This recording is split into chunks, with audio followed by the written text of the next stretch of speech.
Greetings dear learners, this is Faculty of Psychology at SRN International School, Jaipur, Rajasthan. In this video, we are going to discuss the variations in psychological attributes.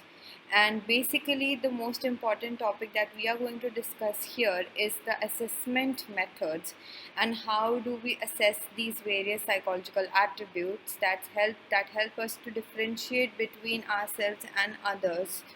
So let's start without any delay.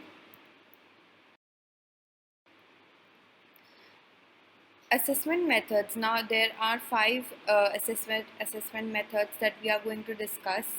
First is psychological test. Second is interview. Third is case study. Fourth, observation, and the last one is self-report. One by one, we are going to discuss these assessment methods in detail. Let's start with psychological test. It is an objective and standardized measure of an individual's mental or behavioral characteristics.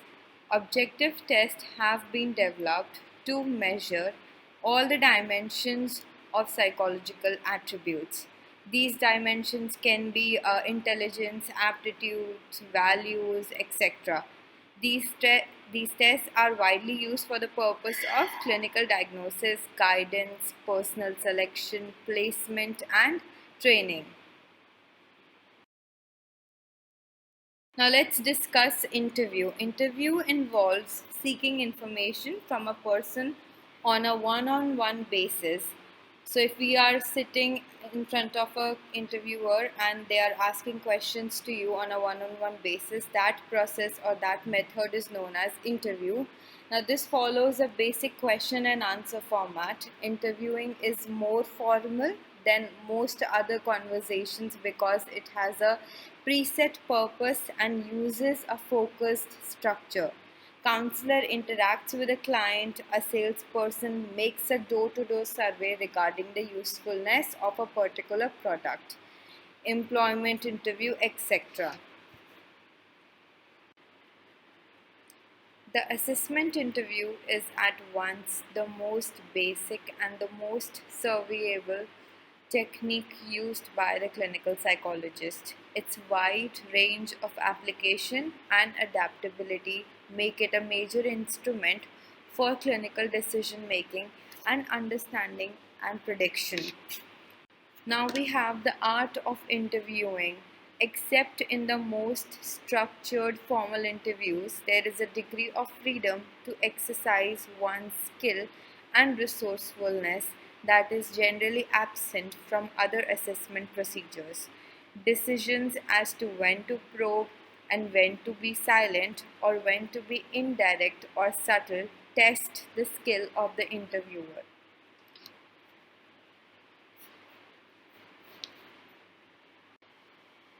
Now let's discuss about case study. It is another assessment method. It is a systematic inquiry into an event or a set of related events which aims to describe and explain the phenomena of interest.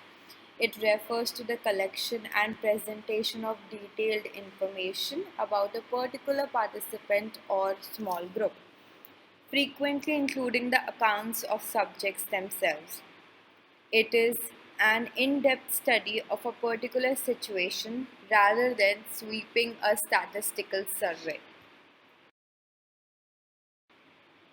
As we can say that it is an in-depth study of the individual in terms of her or his psychological attributes, psychological history in the context of her or his psychosocial and physical environment.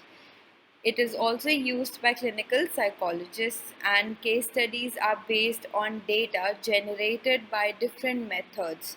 For example, interview, observation, questionnaire, psychological tests. So these other methods of assessment are used to generate data for this case study.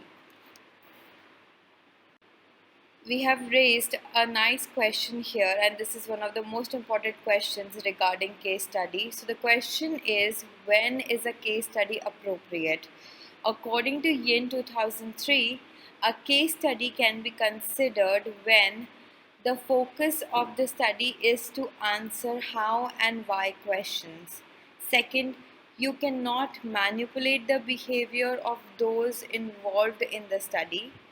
Third, you want to cover contextual conditions because you believe they are relevant to the phenomenon under study. Least the last one, the boundaries are not clear between the phenomenon and the context.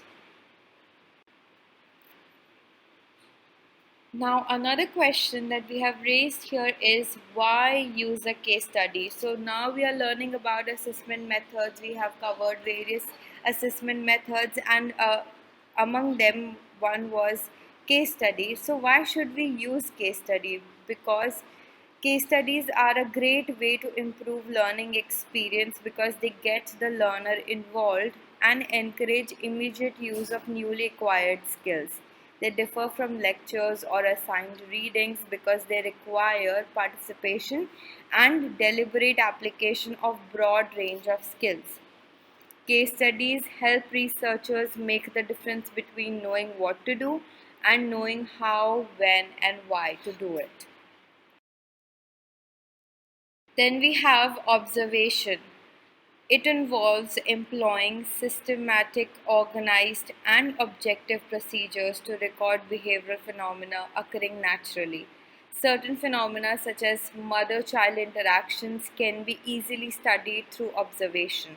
The major problem with the observational method are that the observer has little control over the situation and the reports may suffer from subjective interpretations of the observer. Last one that we are going to discuss is the self-report.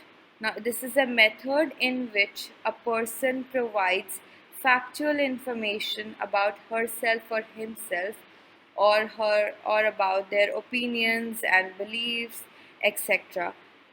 For example, a psychological test, it can be a personal diary that a person maintains where they write about their thoughts and feelings and everything that they are going through by themselves. So they are providing information about themselves through themselves only. So that is why this is known as a report which is given by the self. In short, it is known as self-report.